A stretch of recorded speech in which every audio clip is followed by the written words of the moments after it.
So now I'd love to introduce you to our next speaker, Chloe.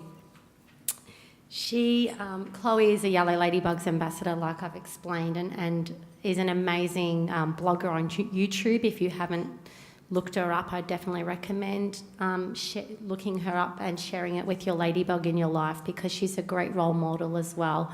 And later we'll be showing you a video that we've done with Chloe called This Is Me, which is very empowering for our girls, and we can get tissues out for that one.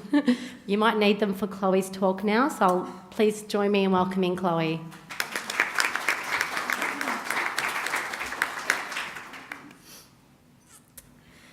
Hi everyone.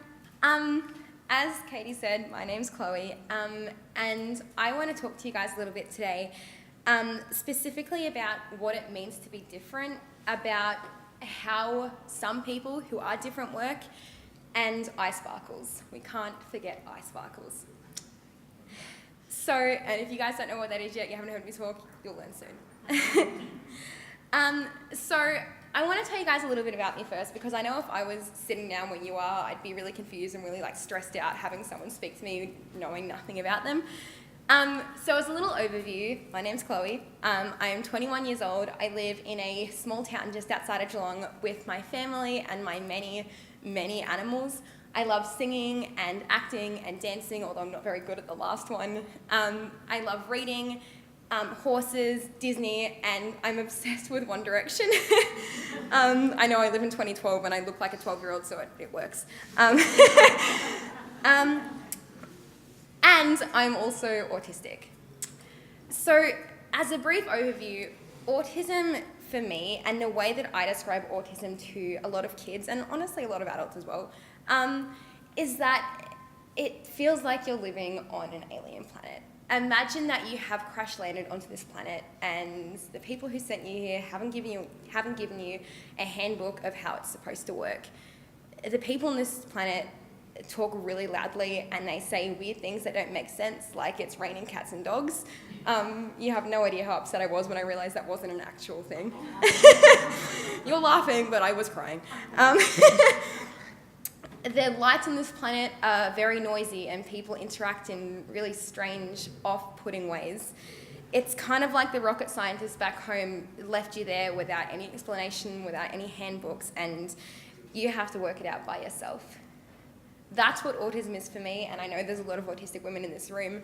I don't know if that's what it's like for you, but autism for every single person is different, and that's how I describe it for me. So let's get started. So something that I'm obsessed with, like I just said, is Disney. It is my favourite thing in the entire world. I have a fish called Mushu, like from Mulan. I have a mouse called Gus Gus, like from Cinderella. I have a pony called Princess, which kind of, speaks for itself. I'm obsessed with Disney, so it would make sense that I would base this talk off of Disney movies. And also, if anyone ever tells you that you're too old for Disney movies, they're wrong and you don't need that sort of negativity in your life. So I'm going to assume that we've all seen our fair share of fairy tales. You don't have to blame it on your children. We're allowed to still like fairy tales. And every single person knows what every single fairy tale starts off with. Once upon a time. And a beginning that's not so great. Because if you don't start down here, there's no journey to get up here. And something that I found is that sometimes the journey is the coolest part, even if it's the hardest. So who knows the story of the Lion King?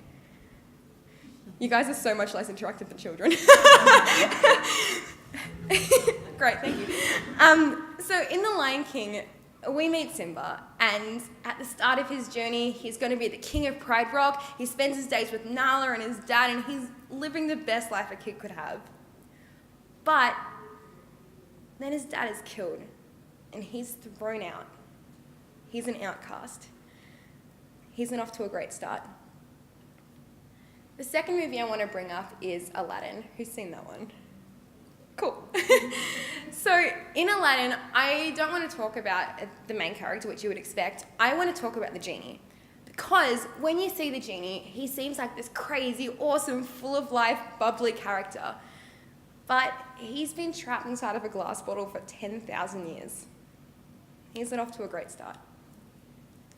The third movie I want to talk about is one that's a little bit more obscure, The Hunchback of Notre Dame. In this movie, we meet Quasimodo, who is a hunchback who is treated awfully because of the way that he looks like, because of something that he can't change.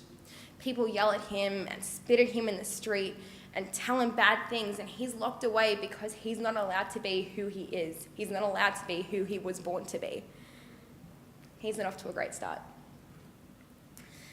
The fourth fairy tale that I want to bring up is one that I hope none of you, except possibly my mum, have seen because it's my own story. I grew up surrounded by an amazing family, living an amazing life. I had the coolest things. I had every single thing a kid could ever ask for.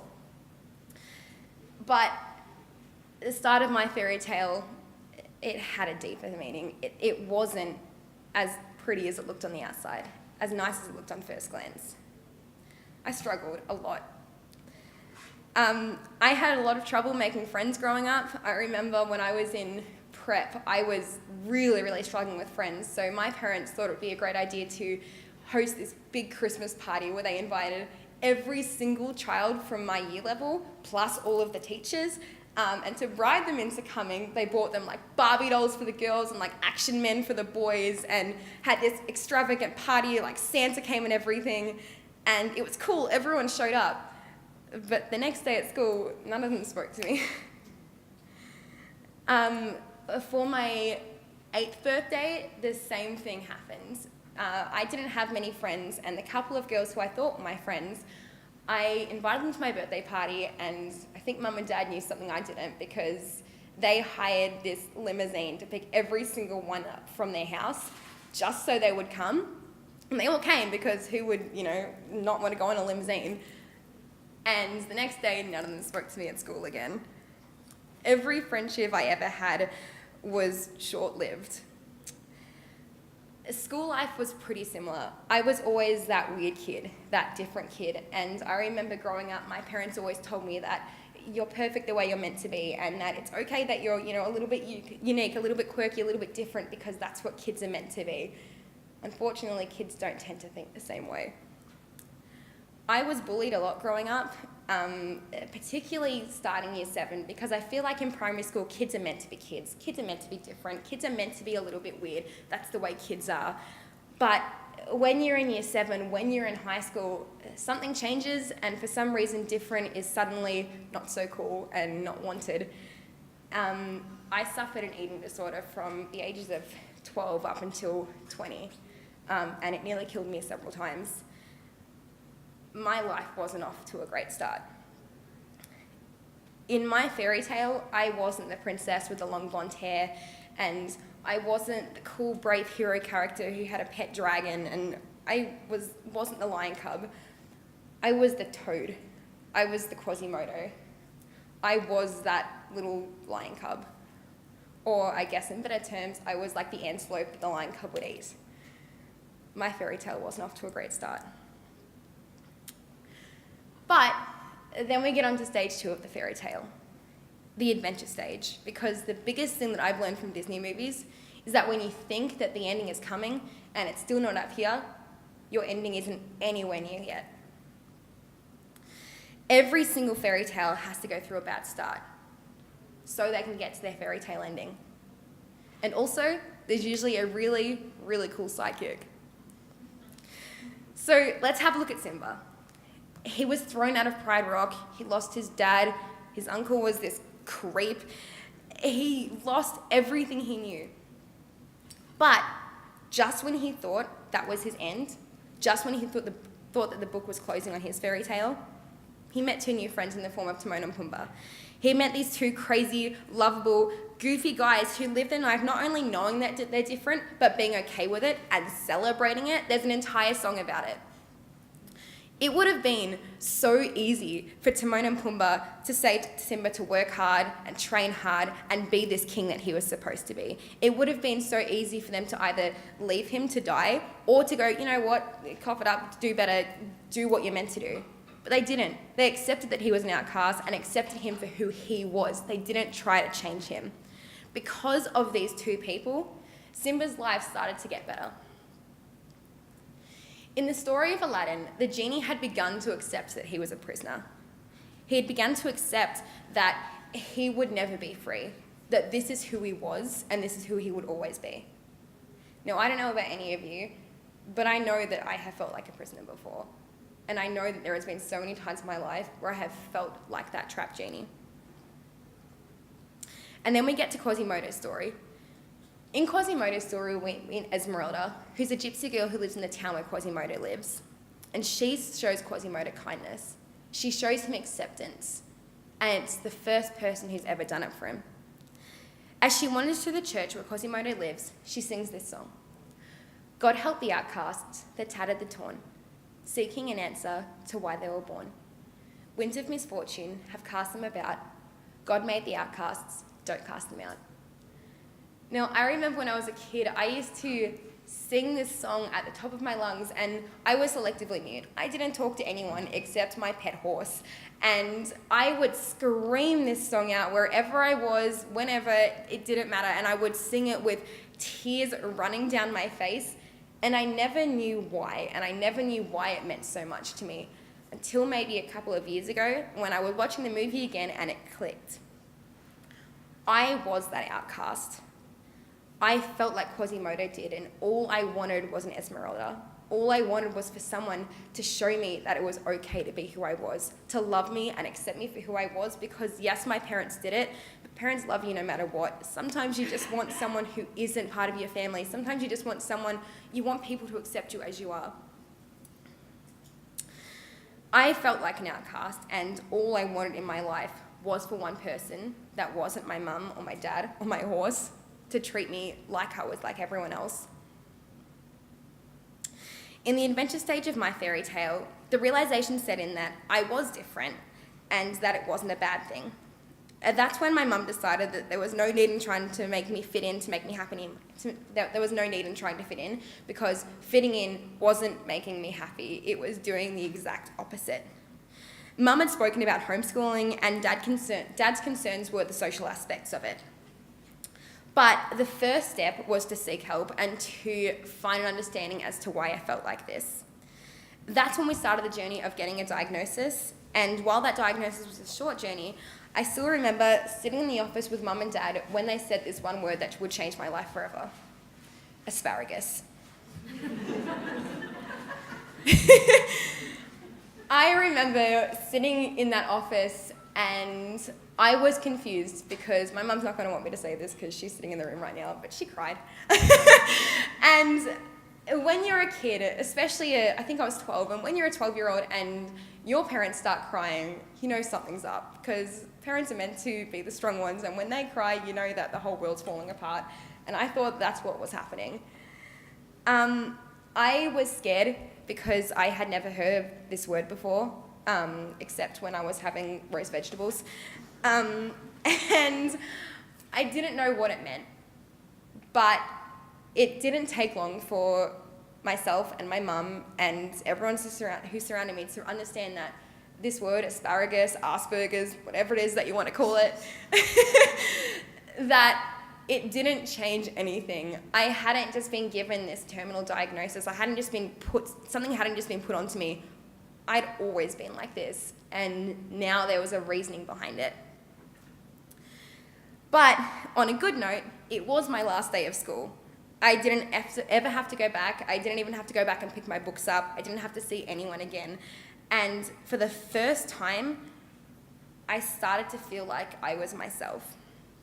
Not being at school and not having to continuously focus on the lights and the sounds and the people talking and the classrooms and the different structures, and not having to focus all of my attention on trying to be normal, and finally getting to focus on being me, I began to discover who me actually was.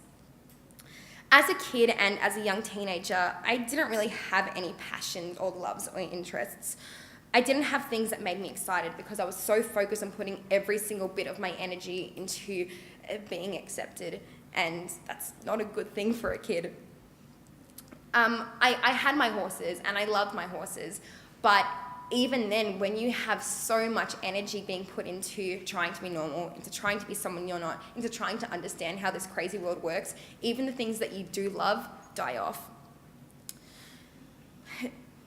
when I started getting homeschooled and when I was put out of this environment where I was so awfully treated, those loves that I had began to form again.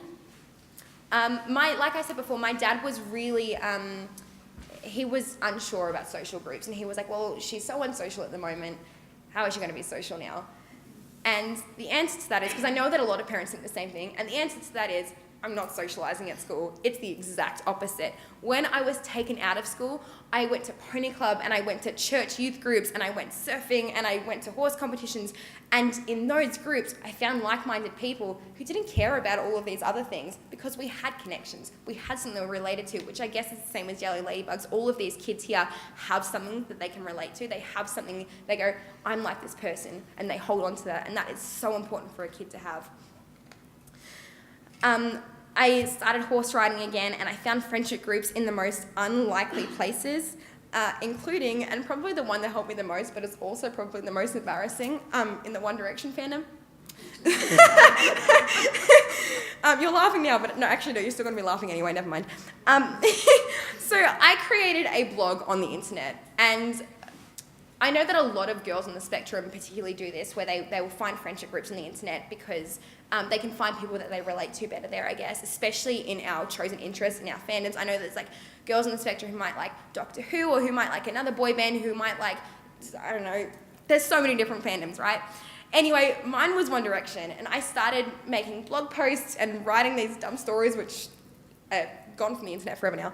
And because of this, and because of letting myself out there in a way where I wasn't, oh, that weird girl. Oh, she's not that girl who's a little bit quirky. She's not that girl who's a little bit weird. I was just Chloe. And people started to accept who that was. And I was like, hey, that's kind of cool. I began to see what my future could be after that. I began to write blog posts, and I started to create videos, and I saw kids that were hurting. I saw that I could write blog posts that weren't just about boy bands. I could write blog posts that could help people, because I found that it also helped me. I saw kids that were different, and I wanted to make them understand that different wasn't bad, that different doesn't mean less.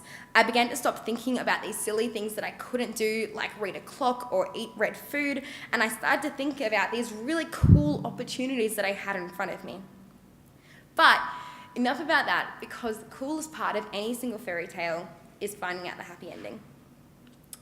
So, because of a fat warthog, a sassy meerkat, and an enthusiastic old monkey that all showed Simba that he was worth so much more than what he had been told out throughout his entire childhood, he had the self-strength and the courage and the acceptance to go back to Pride Rock.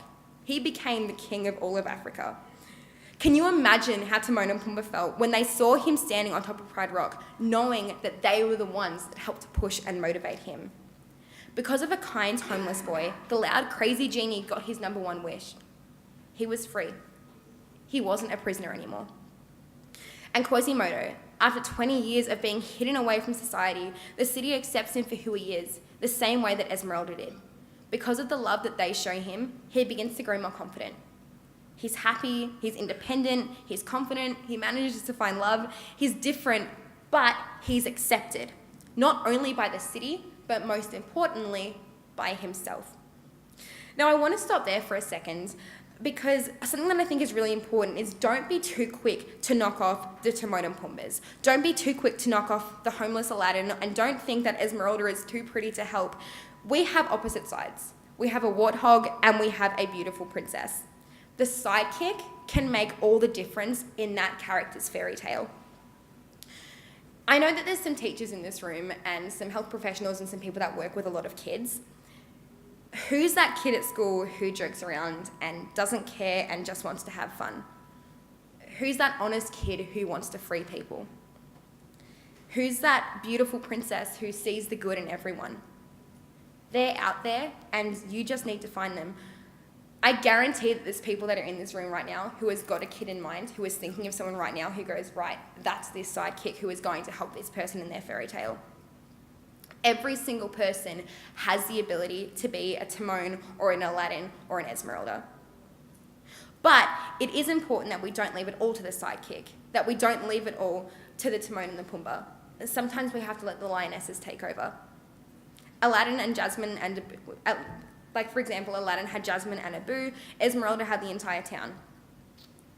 While Timon and Pumbaa were able to help, and Aladdin was able to help, and Esmeralda was able to help, their lives were so much better because of what Simba did, and the genie did, and Quasimodo did. My step 3 is that I now know who I am, and I'm not afraid of it. My step 3 is not only accepting myself for who I am, but embracing myself for who I am. I went from being this kid who couldn't speak in school for the life of me. I would go, like Katie said with her kids, I would go to the bathroom and I would vomit for constantly because I was so scared of what people were thinking. I was so scared of what was happening. I was so full of anxiety. I would fake being sick just so I didn't have to get on that school bus. I went from being this kid who was horrified at the thought of being at school to being this, I'm still calling myself a kid because the word woman is scary. I'm this girl who now goes out and talks to these people and goes to these schools now and talks to these people. I'm like, wow, I was terrified of you.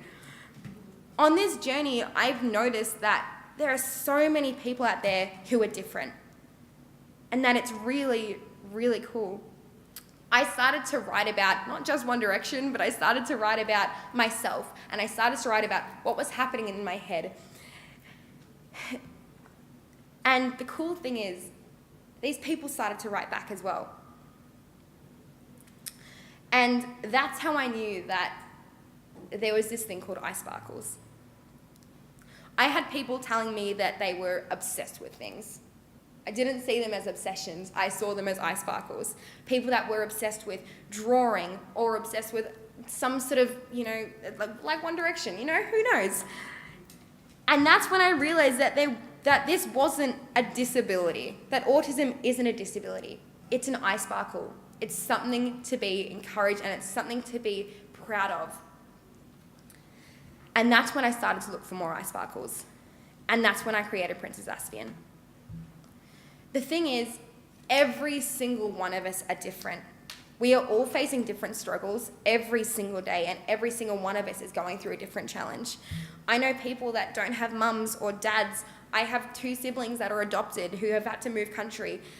I know people that have braces or glasses or who can't read properly or write properly. I know people that have hard times finding jobs. There are so many different people out there who are going through so many different things, and every single one of us are different. Maybe you're autistic, and every single one of them are okay. The thing is, we're all different, and that's what makes the world so beautiful, because if we're all the same, the world would be really boring and bland and colourless, and I think you can probably tell that I don't want to live in a world like that. I don't think any of us do. As the Lion King says, we have to put our past behind us. If we only look at the bad side of different, Simba never would have gone back to Pride Rock and become king. The genie never would have become free. I wouldn't be standing here. I wouldn't be Princess Aspien. I wouldn't be making YouTube videos and traveling Australia and talking to kids and talking to adults. I wouldn't be living my dream if I had only looked at the bad side of different. I'm 21 years old now, and I am living out my Disney fairy tale. I get to make movies and be on YouTube. I get to meet my favourite celebrities. I've met Niall Horan 3 times, just so you know. I get to live the most amazing, cool life. I get to travel around Victoria and speak at events like this and speak to people like you guys, because I understand that different doesn't mean less. As I'm finishing up, there's one thing that I want you guys to remember. Embrace who you are. Find your support group, and if you have girls on the spectrum, Yellow Ladybugs is the perfect one. You're welcome. Be honest about who you are. Find your eye sparkle, and if you have a child that has an eye sparkle, help them find it, because I promise you, it is there.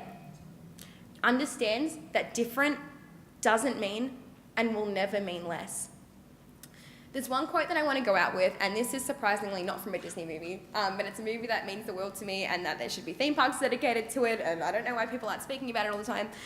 And the movie is Mr. Magorio's Wonder Emporium, and there's a quote from this movie which I live my life by, and I want to go out with this, and I want you guys to listen to it, and think about it, and really just dig it down into you, because it's really important.